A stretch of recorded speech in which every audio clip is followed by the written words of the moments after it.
પાલકની ભાજી તો તમે હજારો વાર ખાધી હશે, પણ જો એકવાર આ રીતે પાલકનું શાક બનાવી લેશો ને તો વારંવાર હેલો બનાવશો. ફ્રેન્ડ્સ, હું છું શીતલ. તમારું સ્વાગત છે મારા ઘરનું જ કિચનમાં. આજે આપણે બનાવીશું બે રોટલીના બદલે 4 રોટલી ખવાઈ જાય ને તેવું પાલક અને પનીરની એકદમ ભુરજી જેવું શાક બનાવીશું. એકદમ ટેસ્ટી બને છે અને સુપર હેલ્ધી પણ છે, ટેસ્ટી પણ છે. અને બે રોટલીના બદલે 4 રોટલી ગેરંટીથી ખવાઈ જશે. તો નાના બાળકોથી લઈ મોટા બધાને પસંદ આવે ને તેવું તમે આ શાક એકવાર જરૂરથી ટ્રાય કરજો. તો ચાલો રેસીપી બનાવીએ. એના માટે આપણે એક બંચ પાલક લઈશું. પાલકને ભાજીને સરસ રીતે સાફ કરી એક્સ્ટ્રા જે પણ કચરો હોય ને તે બધો દૂર કરી દીધો છે અને આગળથી થોડી ડાળીનો ભાગ કટ કરી લીધો છે. બસ હવે આપણે આ રીતે રફલી ચોપ કરી લેવાની છે ભાજીને. તો તમે ક્યારે આવી રીતે પાલક અને પનીરમાંથી ભુજી ટાઈપની રેસીપી બનાવી છે કે નહીં મને કમેન્ટમાં જરૂરથી કહેજો. અને મારી રેસીપી તમે કઈ સેટીમાંથી જુઓ છો ને એ પણ મને કહેવાનું ભૂલતા નહીં, મને ખૂબ ગમશે. તો અહીંયા પાલક મેં આ રીતે કટ કરી લીધી. હવે એને થોડી વાર માટે સાઈડમાં મૂકી દઈશું. હવે અહીંયા હું પનીરનો પણ યુઝ કરું છું, તો હું 100 ગ્રામ પનીર લઉં છું. તમે ઘરે બનાવેલું પનીર પણ લઈ શકો છો. પનીરને આપણે આ રીતે ખમણી લેશું. તો પનીરને આ રીતે બજારથી તમે લાવો તો એકવાર પાણીથી ધોઈ લેવાનું, પછી તમારે એને ખમણી લેવાનું. અને આ રીતે સરસ આપણે ખમણી લેશું. અને પનીરને તમે ઝીણું ઝીણું ટુકડા કરીને પણ લઈ શકો છો, બંને રીતે તમે લઈ શકાય. આ રીતે બધું ખમણ તૈયાર થઈ ગયું, સાઈડમાં મૂકી દેશું. હવે આપણે શાકનો વઘાર કરીશું. એના માટે હું અહીંયા ઘી અને તેલ બંનેનો યુઝ કરું છું. 2 ચમચી ઘી અને 2 થી 3 ટેબલ સ્પૂન જેટલું આપણે તેલ એડ કરીશું. જરૂર લાગે ને તો તમારે એડ કરવાનું. અને થોડું જીરું એડ કરીશું, અડધી ટીસ્પૂન મેં એડ કર્યું. થોડી હિંગ પણ એડ કરી દેશું. અને આદુ અને લસણની પેસ્ટ, જો લસણ ન ખાતા હોય ને સ્કીપ કરી દેવાનું. અહીંયા લસણ ડુંગળી વગર પણ તમને બહુ સરસ એવું લાગશે.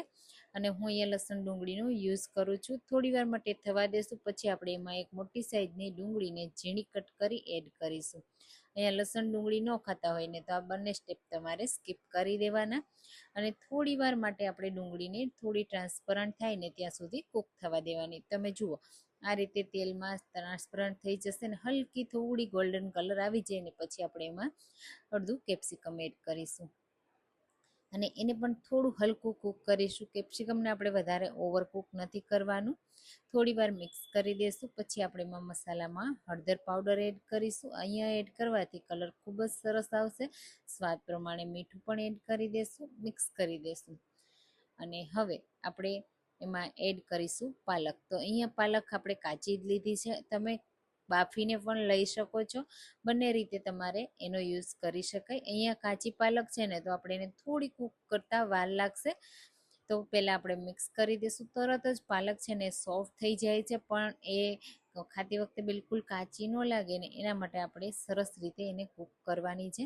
તો અહીંયા 1 થી 2 મિનિટ પહેલાં આ રીતે મિક્સ કરી લેશું. આ રીતે હલકી સોફ્ટ થઈ જાય ને ત્યાં સુધી થવા દેવાની. પછી આપણે એમાં 2 નંગ ઝીણા કટ કરેલા ટામેટા એડ કરીશું. તો નાની સાઈઝના હતા ને એટલે મેં 2 નંગ લીધા છે. મોટા હોય ને તમે એક જ લઈ લો તો પણ ચાલે. સારી રીતે મિક્સ કરી દઈશું. હવે જે ટામેટા છે ને એને આપણે એકદમ સોફ્ટ કરવાના છે. અને સાથે પાલક પણ સરસ રીતે કૂક થઈ જાય ને એના માટે આપણે 3 થી 4 મિનિટ આપણે ધીમા ગેસે થવા દેવાનું. એટલે આ રીતે ટ્રાન્સપરન્ટ થઈ જશે, પાલકનો કલર ચેન્જ થઈ જશે અને ટામેટા પણ સોફ્ટ થઈ જશે. તો આ રીતે તમે મેશ કરશો ને તો ટામેટા બિલકુલ મેશ થઈ જશે. હવે મસાલા એડ કરીશું. તો 1 ચમચી લાલ મરચું પાવડર, 1 ચમચી પાઉંભાજી મસાલો અને અડધી ટીસ્પૂન ચાટ મસાલો. પાઉંભાજી મસાલાની જગ્યાએ તમે ગરમ મસાલો પણ એડ કરી શકો છો. મેં અહીંયા પાઉંભાજી મસાલો એડ કર્યો છે. મિક્સ કરી દઈશું. મસાલાને સારી રીતે કૂક કરીશું. આ રીતે ઉપર થોડું તેલ છૂટું પડે ને ત્યાં સુધી.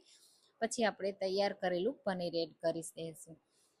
તો અહીંયા તમને પનીર જેટલું ગમે ને એટલું એડ કરી શકાય છે.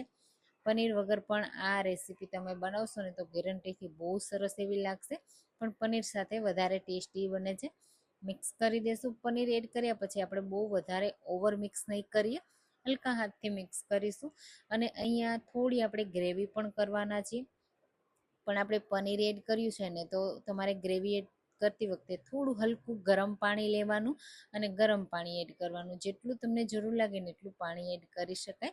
અહીંયા અડધા કપ જેટલું એડ કર્યું છે. મિક્સ કરી દઈશું. જો જરૂર લાગશે ને તો હું અહીંયા વધારે પણ પાણી એડ કરીશ.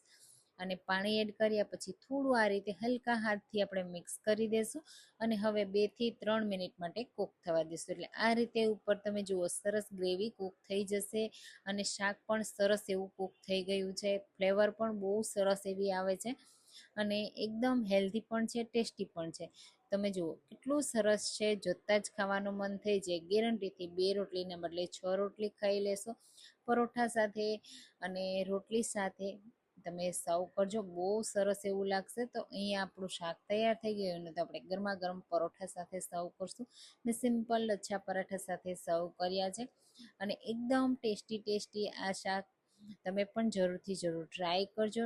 નાના બાળકોથી લઈ મોટા બધા જો પાલક નહીં ખાતા હોય ને એ પણ કિલો પાલક ખશે, એની ગેરંટી છે. એટલું સરસ બને છે. તો તમે આ રેસીપી ટ્રાય કરી મને કમેન્ટમાં કહેજો કે તમને કેવી લાગી. રેસીપી ગમી હોય તો લાઈક કરજો, શેર કરજો અને મારી ચેનલને સબસ્ક્રાઈબ કરવાનું બિલકુલ ભૂલતા નહીં. ચાલો ફરી મળીશું એક નવી રેસીપી સાથે. Thank you for watching.